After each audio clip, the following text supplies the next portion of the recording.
A lot lower than Wait, I wait, did. wait, wait, wait, wait. What did you just call her? Okay, I'm tired of being attacked for this.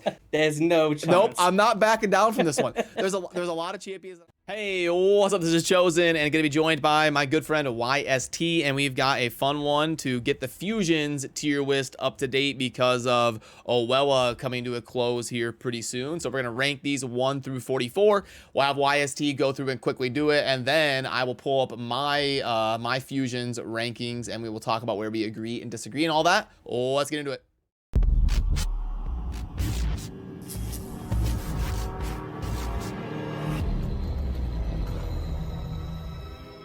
Alrighty, how we doing today, YST? Good to see you. How's it going, ChoseN? We're back with the tier lists and all of that good stuff.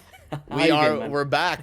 Last time we were doing like artifact sets or something. We had to do it live, Yeah. and then yep, okay, there we go. Yeah, so how's everything been with you? You doing good? Crushing it over there on your channel and stuff?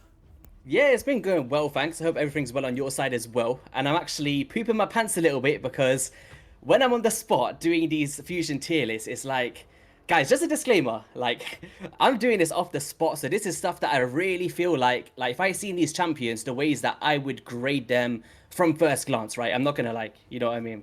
So it's gonna be a fun take, and I'm interested to see your one towards the end to see how it plays off and all of that good stuff. So, Yeah, I like to revisit these things, every month yeah. or two just to keep up to date and keep things rolling. So what I'll have you do is just go through and rank each champion kind of quickly, like Mm-hmm. like 5 to 10 seconds, like oh, I'll place Astron here because of this, and then I'll place, so just go through and do it quick.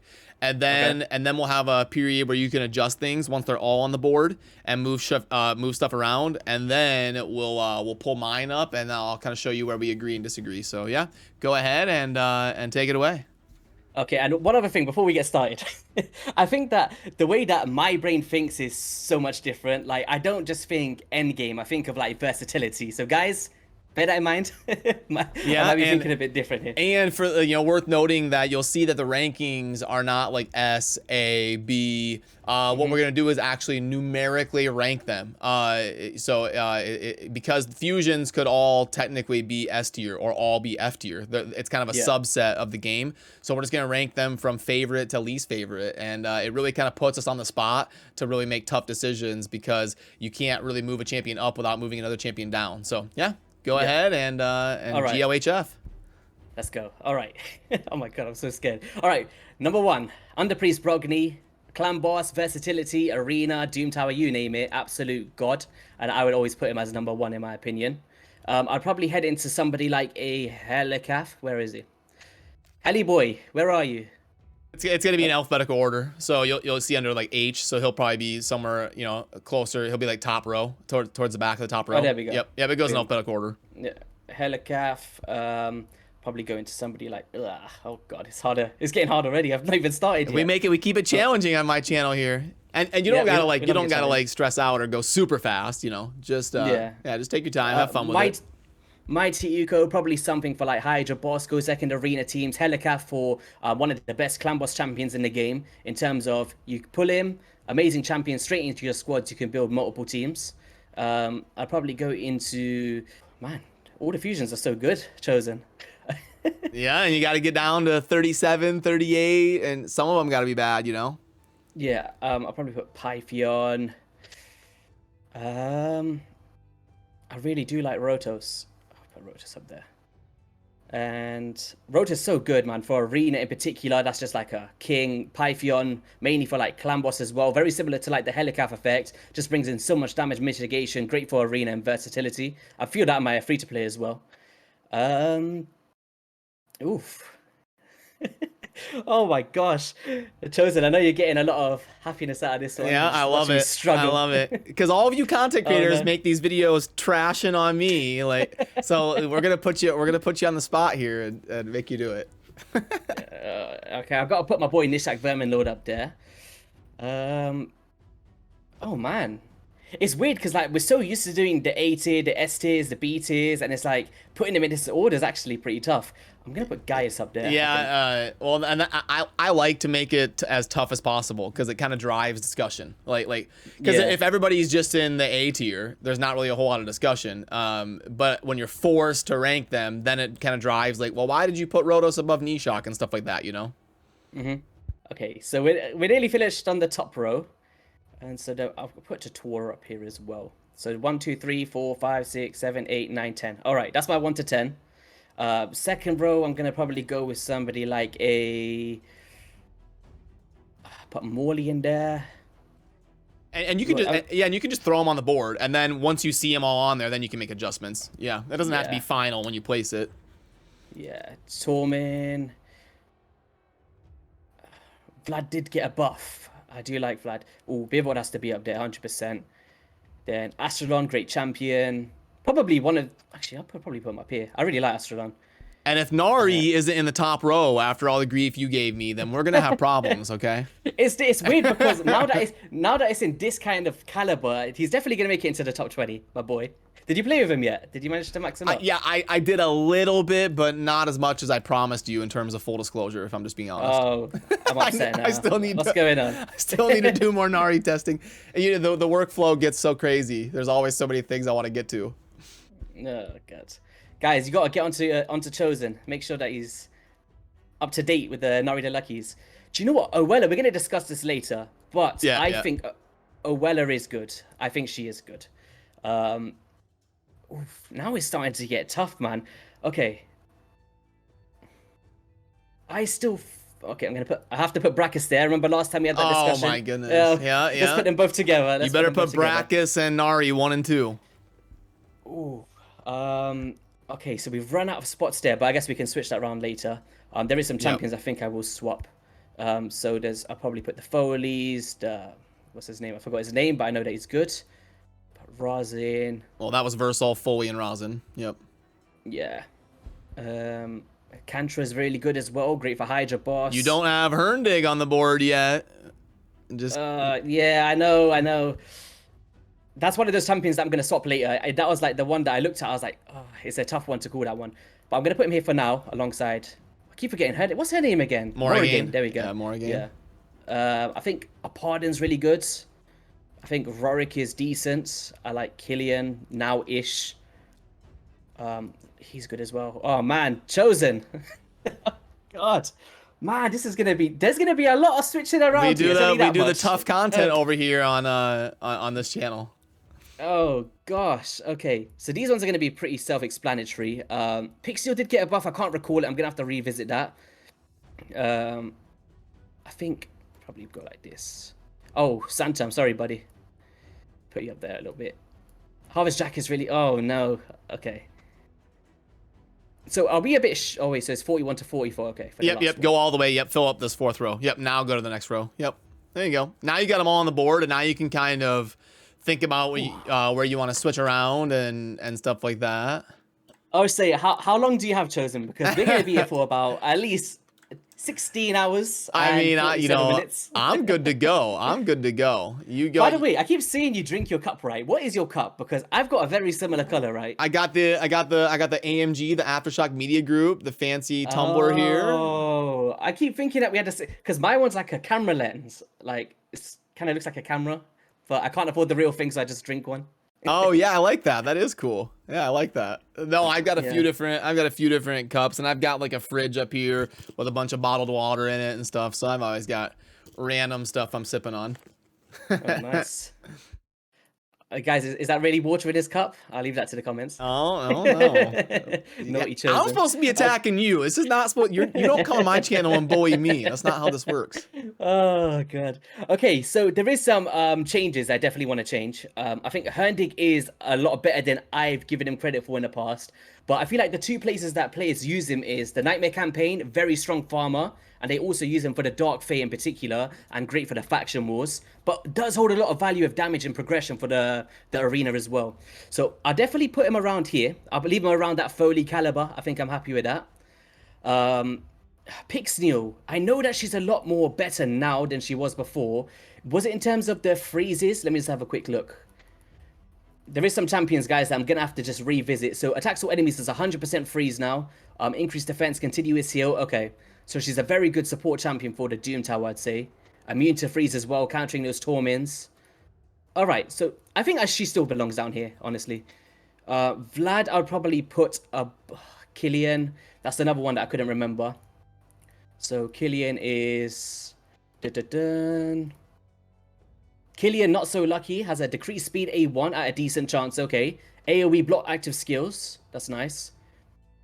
A chance of a stun on a single target, though. Not too sure what I think about that. And then there's a lot of values in his passive. Okay. So he's definitely got a little bit of extra value than he did before. A lot less RNG. So I think being able to be straight out the packet and a good champion.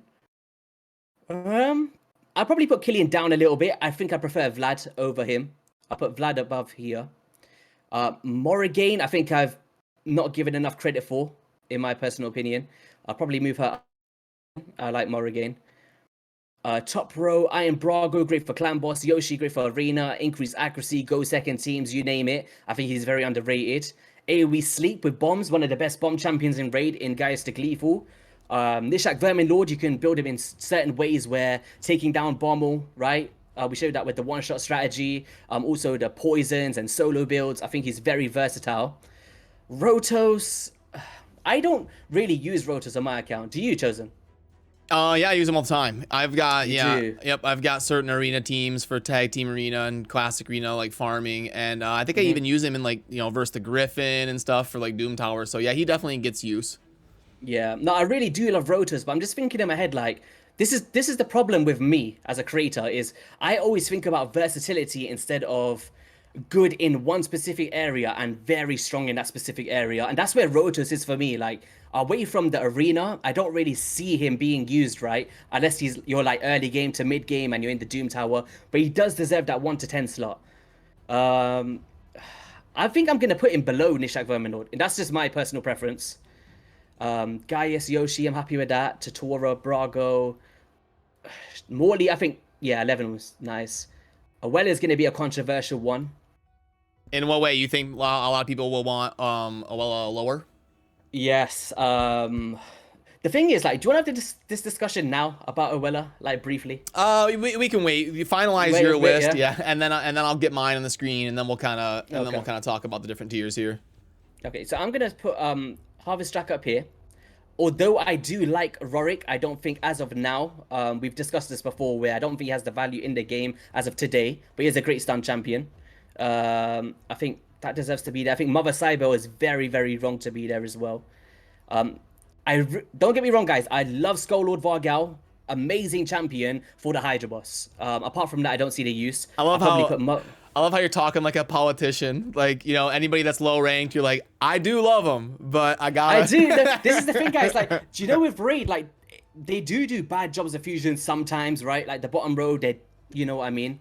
But they do a good job with fusions. Like, none of them are, wow, you are absolute garbage. You have no use in the game, right? It's just other ones are better than them. That's the issue. I think I've been a little bit harsh on Karato Fox Hunter. I don't think he deserves to be that low. Oh man, ChoseN. Oh god. Oh my god. I'm enjoying your anguish. Don't worry. Okay, let's put Lunavara down here. I'm gonna put Morrigan up here. That's Marinix, yeah. Maranix, yeah. Maranix, I like that. Okay, I like that. Is fancy. Maranix. Yeah, Maranix I never said it like that. Champion. How do you say it? I say Marinix, but I like Maranix. That's fancy. Yeah, you gotta do what you gotta do to make these right. Lower tier champions better. Well, so Maranix was the one when I was at TwitchCon, and so I didn't even do it. I was like, I'm not even gonna worry about the fusion. I'm just gonna enjoy my trip. I'm not gonna be. Oh. So I didn't even. That's one of the. That's the only fusion that I like purposely, intentionally skipped was the Maranix. Okay. And to be fair, it was like, she's decent, but if you've already got the speed teams of like a Poison Explosion or a Seer, and you're not trying to go for like a full-out Hex comp, then she's a bit underwhelming, in my opinion. But of course, if you love Hex and you want to start implementing that into your teams, Also with like all of the champions like the Cat Kemptum or Mishinaki, like building up a hex squad for like your second or third Hydra boss teams, she does have value, but the conditional thing of having targets under the hex is like, I could just bring in a Lydia the Death Siren and place a drop defense and weaken, right? So that's kind of where my kind of half issue is. It's like, there is champions in the game that can apply this without needing the conditions, but she hits pretty hard, and that's why I'm a fan of her, and she does enable the hex and stuff. So I think in specific teams where you don't want to have someone like a Lydia, then of course in progression I think Miranix holds value. But in terms of this one, I think I'm happy with my list. You're gonna lock it in? Final answer? Lock it in? Yeah, I'm gonna lock it in there. Yeah, no regrets. Okay, no regrets. I like it. Definitive answers here from YST. Yeah. Okay, so now we're gonna take a little bit of a break. I'm gonna pull up my, well, not really my, but the one that I kind of get a consensus with when I'm streaming and talking with the team and stuff. And let's pull it up and let's talk about where YST agrees and disagrees. 1 second. Alrighty, and now I've got the two lists pulled up. I've got my list down here next to me, and then we've got YST's list up there next to him. And what's kind of the first thing that that jumps out to you? The first thing that jumps out to me is that we're very similar in some things, right? Especially with like that left row, it looks like, even the Pythion. Ooh, if you put him as number 1, okay. The other one that actually stood out to me is, and kind of a mistake on my behalf when I locked it in, is the low value of Sir Nicholas that I've put in. I think he deserves definitely a tier above that in some way, but I guess we can adjust that later. But apart from that, it's an interesting one. Very interesting. Yeah, you know, so I actually kind of agree with you on having Brogni number 1. But I know that a lot of people like Pythion for like the revives for like progression, and so that's a tough one. I think we mostly agree on the top row. I had Yoshi a little bit lower than you, but like the top, it seems like the top like 6 are a pretty well consensus. I think we had the exact same top 6. Yeah, it's Pythion, Brogni, Rodos, Mighty Uko, Helikath, and Nishok. We had the exact same top 6. Yeah, now I'll tell you what my thought is on Pythion. And basically, I've actually pulled him on my free-to-play account. And in my main account, I feel the value, right? He's amazing. You put him in Stone Skin, great arena champion, amazing for clan boss. You got damage mitigation up to like 25%. He's a phenomenal champion, right? But I feel like if you pull out Under Priest Brogni from early to mid game, or even late game, the value that he has everywhere, not to say that Pythion, he's an amazing champion, like amazing. There's a reason why I put him top 4, right? But arguably top 3 as well. It's just the thing where he doesn't bring much else, right? He's just literally, he's got a good heal on the A1. He's got a block debuffs that many champions in the game have on a free turn cooldown, right? The main value from him comes from a very strong revive on a decent cooldown, and also his stacking of passive for damage mitigation. And I think away from like, it's a really tough one. It's a really tough one for me. I feel like Under Priest Brogni is like, he's very unique. Like nobody in the game can extend the value of a shield apart from Under Priest Brogni. No one can reflect damage from a shield the way that Under Priest Brogni does. The heals that he brings to your team are next to none, right? And I just feel like the value for him is just, I think he just holds a little bit more for me, honestly. And he's bringing and he brings the block debuffs like a Pythion. He brings the increased attack. He brings a shield that's unremovable, by the way. He's very, very unique. And that's why I put him at the top, because uniqueness to me means one of a kind at the moment, right? There's and he nobody strips like buffs. Under Priest. And he strips buffs. Yeah, this is the thing. It's like when I'm looking at these champions, I'm thinking about, yo, you want to go Eternal Dragon? No problem. You want to go to the Griffin? No problem. Because this shield is unremovable, it means that the support for your team, even though that you've got like maybe less intensive gear or your account isn't as developed, you will definitely see a lot more value from Under Priest in the early game. Because for me right now on the free-to-play, Pythion is amazing, but everybody else dies. And I find myself in a rhythm in the Doom Tower, for instance, where like, yes, he keeps reviving and all of this good stuff. It's amazing, but my champions are just dead again. Whereas I feel like with Under Priest Brogni's shield alongside a healer, I would have a lot more value in the early game. So it's a tough one. I feel like Pythion is more like very, very strong to more of an end game player in an end game scenario, in my personal opinion.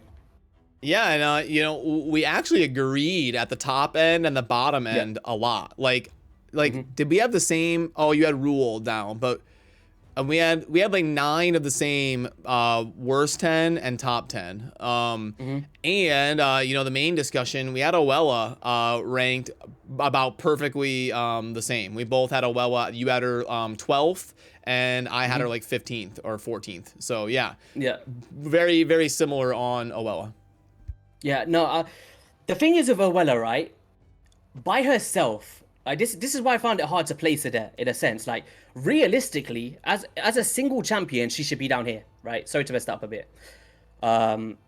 That's where I think she should be, like somewhere between 20 to 30, because most of her kit comes from being paired with Ultimate of the Shell. Like, think of her as a base champion. Increased turn meter, Arbiter can do that, right?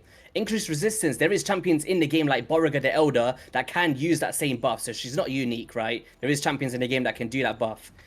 She does have a buff extension on the A2, but the problem is, Godseeker Iniri is an epic champion who has the exact same kit, but she actually hits in the same skill set, meaning that you can get War Master procs, right? So in something like the Hydra boss, someone like Godseeker Iniri, if I'm not relying on pure resistance on all of my champions, actually has a lot more value for my team because she does revive and she does a very similar heal, but it's half the value at 15%.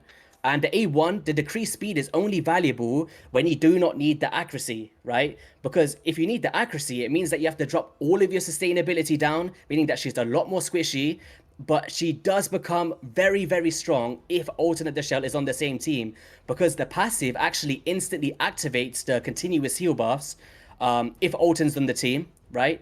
And I feel like if you're not instantly activating and you're not placing as many continuous heal buffs, the value of her just drops off for me.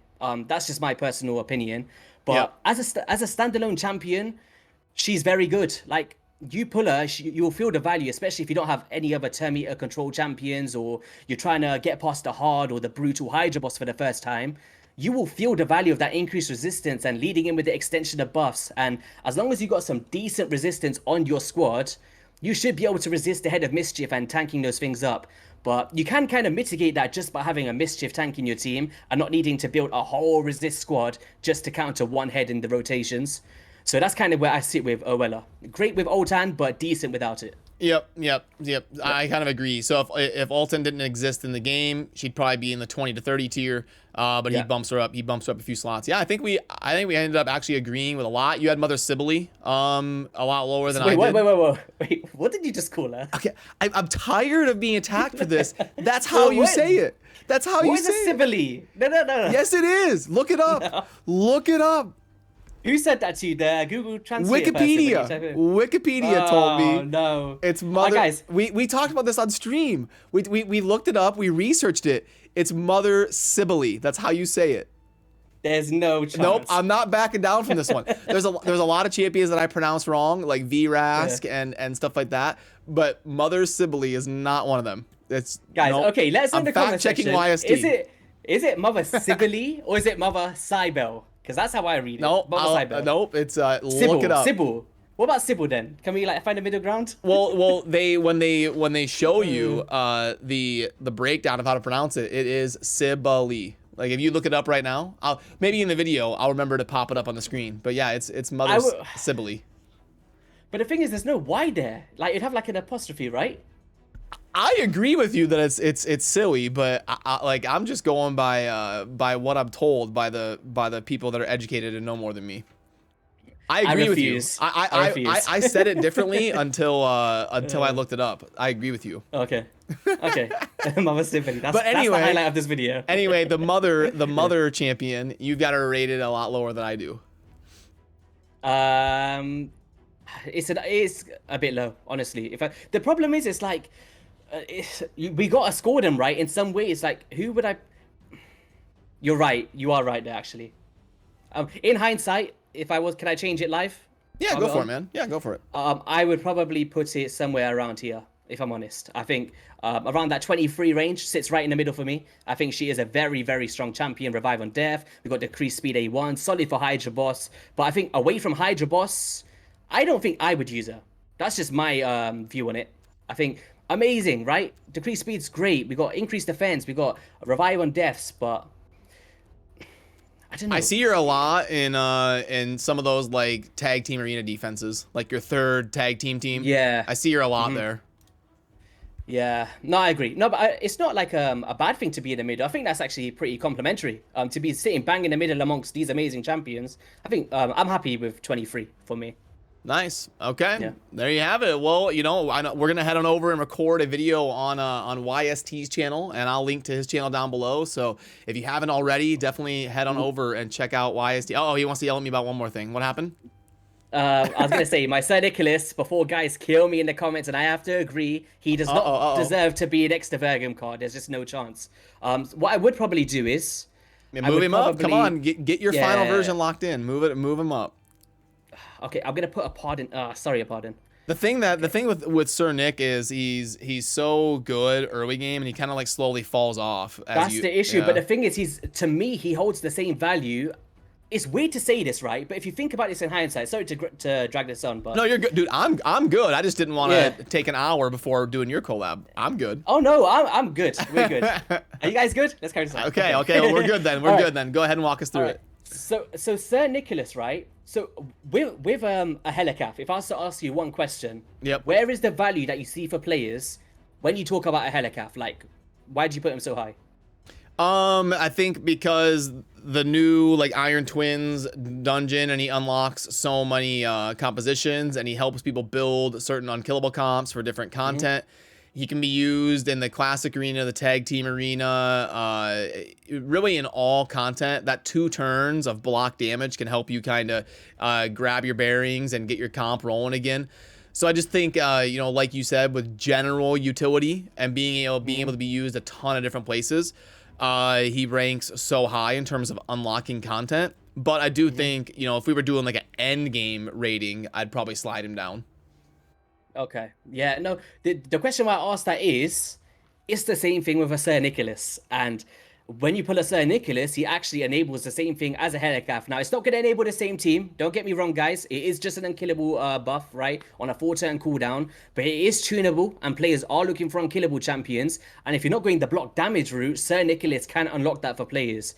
So, to some degree, there's an argument that he's just as important as a Helicaf. Like, nowhere near the caliber, in my opinion, and versatility.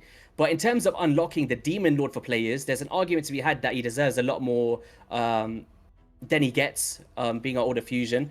And the way that, guys, back in the day, if you go and look up Google images of how the Sir Nicholas fusion looked, that thing had uncommon champions in there. It was the easiest fusion that's ever come out in Raid. So, basing it on like fusions in the past, he's probably like the best fusion in terms of easiest to get for what you're putting in. Oh, well, so yeah, and Sir Nick was a crazy easy fusion to get, but it's not really fair to judge that against other fusions because it wasn't really a fusion event. So another little raid history 101 segment that I like to do here on the channel. But the Sir Nicholas fusion was actually a like a nod to the player base, like Plarium saying thank you for people that helped test the beta.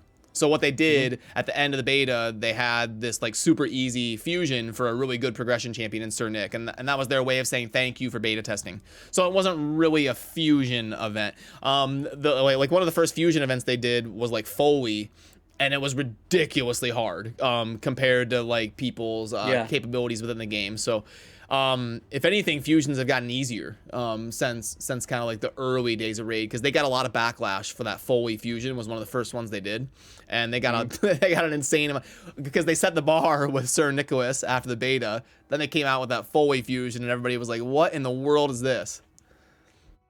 Yeah, no, it's true. But the one other thing that I was gonna say, Gerbtop Moss Speed.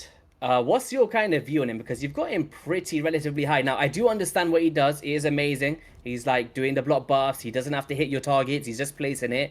But I feel like the only time players use him is to test out teams in Dragon to see the damage numbers or something. I don't know. But even in Arena, I have seen it. But I can't remember the last time someone's come at me in the Arena with a Gerbtop Moss Speed. I really can't. Like, I have seen teams that are very, very strong with it. But how often are you seeing it is what I'm thinking. Like, yeah, I love block buffs. So it's a 3-turn cooldown block buffs for 2 turns, which is one of the strongest things in the game, I think.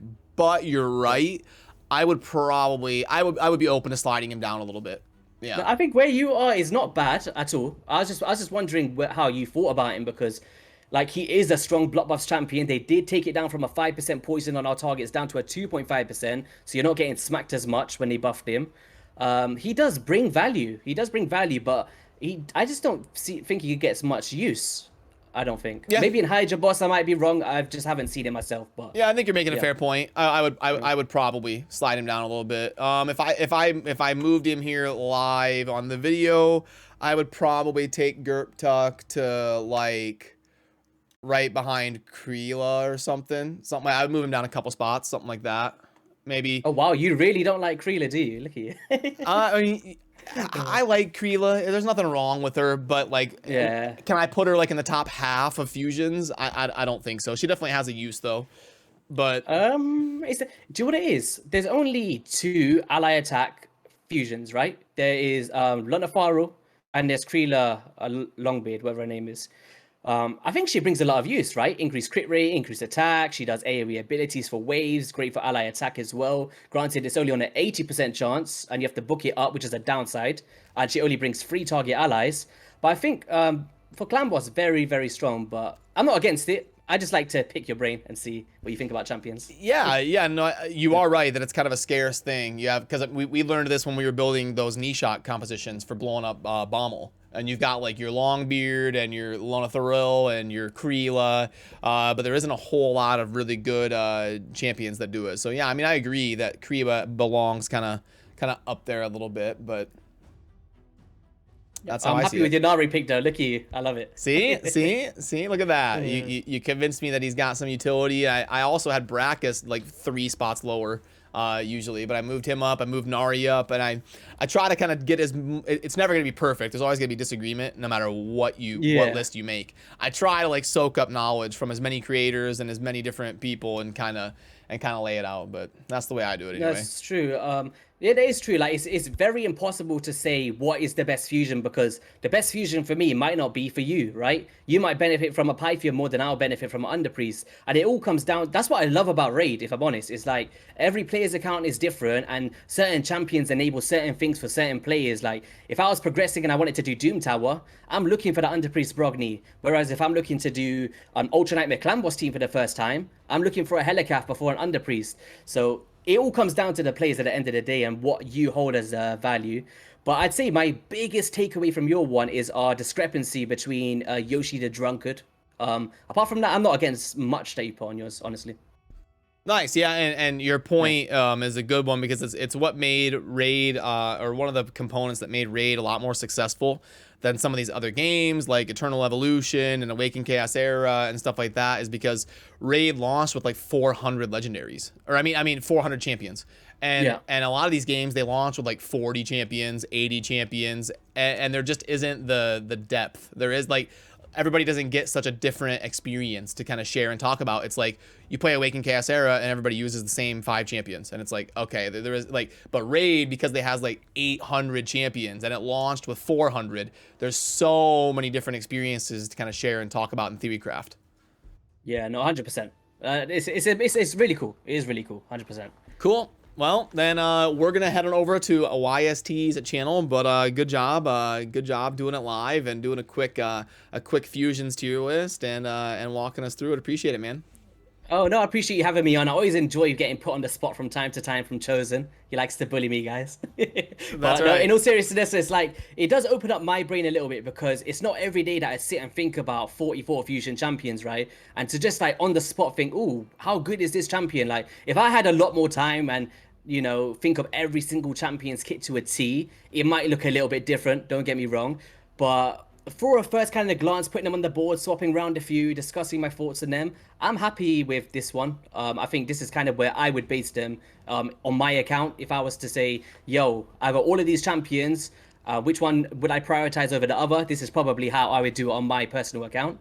And yeah, I appreciate you having me on, man. It's been cool. Yeah, appreciate you. And I'll link to YST's channel down below. So definitely check that out. And we're going to head over there and record a collab on his channel as well. So yeah, thanks, man. Have a good one. See ya.